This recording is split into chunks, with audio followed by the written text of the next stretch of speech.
Ooh. Hello, and we're here to cast another game for you. This is a 3v3 on the map Green Acres, and we'll introduce the bottom team first. The red player is named Norava. The blue Terran player is named Woohp. And then the teal Zerg is named Shadow. And then we have the top team here, and the first player is gorillanice, who is a Zerg. And the second player is sharknice, a Terran. And the third player is Ku, another Terran. And some of the interesting features of this map are the easy access to drops. In the wings you have air everywhere, and there's edges everywhere you can fly, and you can do drops and you can do mutalisk attacks, and they're just very, very good on this map. This map is called Green Acres. And It also has a very large ramp that's shared between the whole team. Mm-hmm. There's only one entrance to the base besides air and cliffs. So a good thing to do on this map is to, if you have two Terran, everyone build their wall right at the front. You only have one spot you need to worry about. It's a good strategy to share a wall on this map. Yep.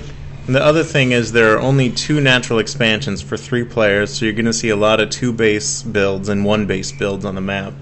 It's not as easy to get a third, or for all 3 to get an expansion, because they're so easy to attack. And there are gold bases on this map. You have to break down the rocks. Mm-hmm. And that's basically a back door you can to each other's expansion, to each other's third expansion. So on the bottom team here, they opted not to wall off the shared ramp. The blue instead walled off at this little choke here, which I guess it keeps his base safe, but it's not going to keep the Zerg safe from any attacks, and it's not going to keep the Protoss safe from any attacks. There's no way the Protoss can wall off on his own. Yep, and if the top team was going Hellion Ling, which is so popular, all of the probes and all of the drones would be dead, and there's nothing they could do about it. So you can see the the top team's scouting there, and the bottom team, they don't have much vision. All they see is that there's a Zerg. Yep. Whereas the top team already knows that he's building a spine crawler in his base. Why would you be building a spine crawler in his base? Well, I'll tell you why. It's because he's going for fast mutas, and you have extra minerals, so you just throw down that spine crawler. It's very common. If you see 2 fast gas like that and a spine crawler or something weird, just think fast muta, fast tech of some kind. Yep, and he threw down his lair at 410, and the other team did not quite see the lair, but they had a good idea because they saw the 2 gases. Yep. The orange Terran on the top team actually said OMG fast mutts, which means fast mutalists. Yep. And as you can see here, the top teams, their Terrans are diversifying. The orange is going for a bio ball, and the yellow is going for mech.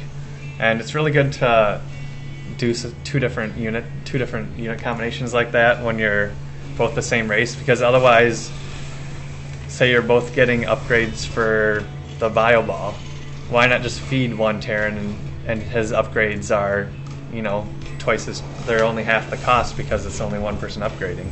So you should either, if you're the same race, you should probably either feed or build 2 different styles of units, because it's just way more efficient. And the bottom team here, they have an Overlord scouting.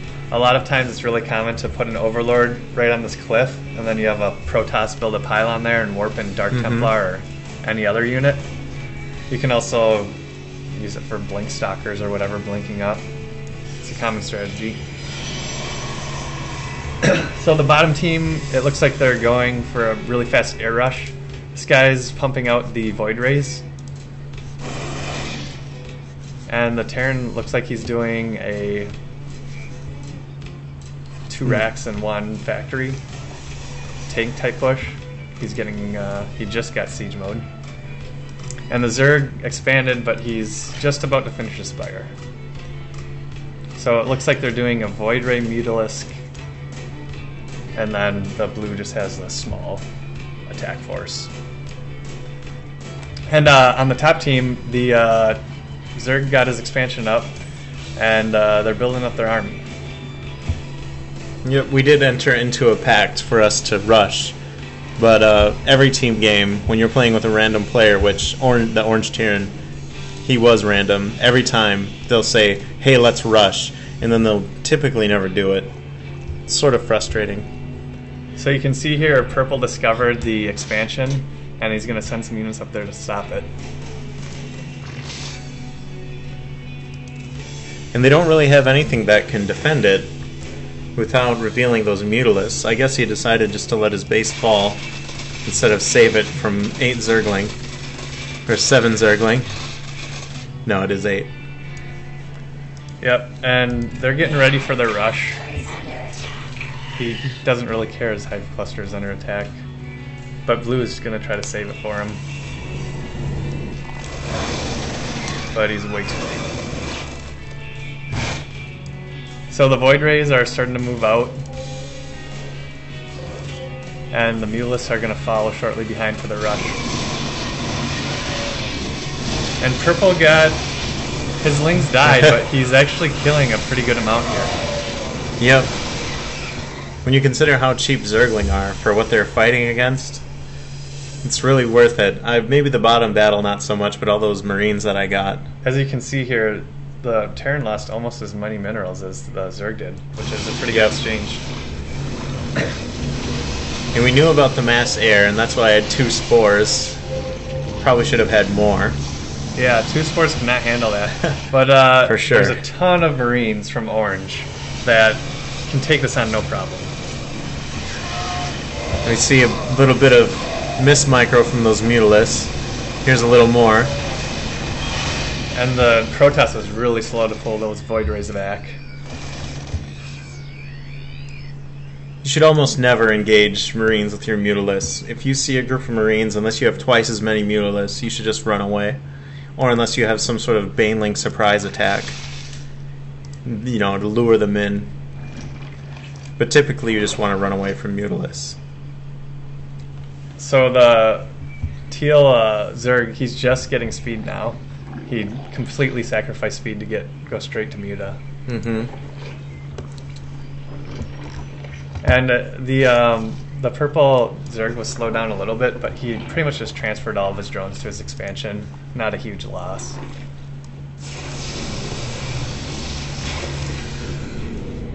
So they're just clearing out the towers, gaining some map control.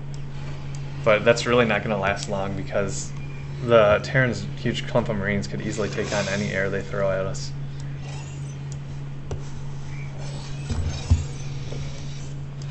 And you can see here a little bit of miscommunication.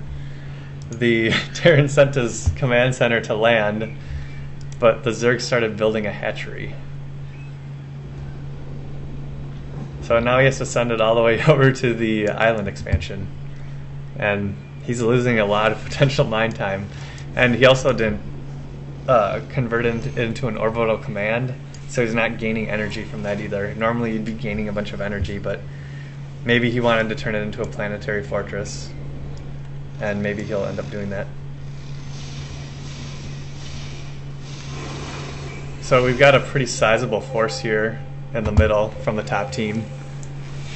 It looks like the bottom team is really just basing up. Looks like 5 bases to 7. Yeah, and they don't have nearly the amount of army as the top team does. Yep, 5 bases to 8 now that planetary just landed. But they have no workers at these bases, so they don't have an advantage yet. But if the game goes into the long game, they will have a huge advantage. Oh, here's a huge hit. Yep. And it really sucks to lose meals like that. That was like over 1,000. 5. Yeah, that was like 1,000 minerals. So now Blue has it saturated, and his income should pick up and catch up to everyone else's. Now Orange is making a bit of a blunder here. In this map, you want to keep your bulky army in the center and let the Mutilisks and Zergling and Hellions do all the harassment, or just send a small drop force to do the harassment. You don't want to send a huge army there, because they can just go right up the middle, right into your main. Oh, and we got a battle here between Thor and Void Rays. And if the Terran had all of his Marines here, he could have easily killed that and saved all the Thors. Or even just half of the Marines. Or it's a hit squad of 8 Marines. But the Void Rays do get taken out by Mutalisk, like really easy.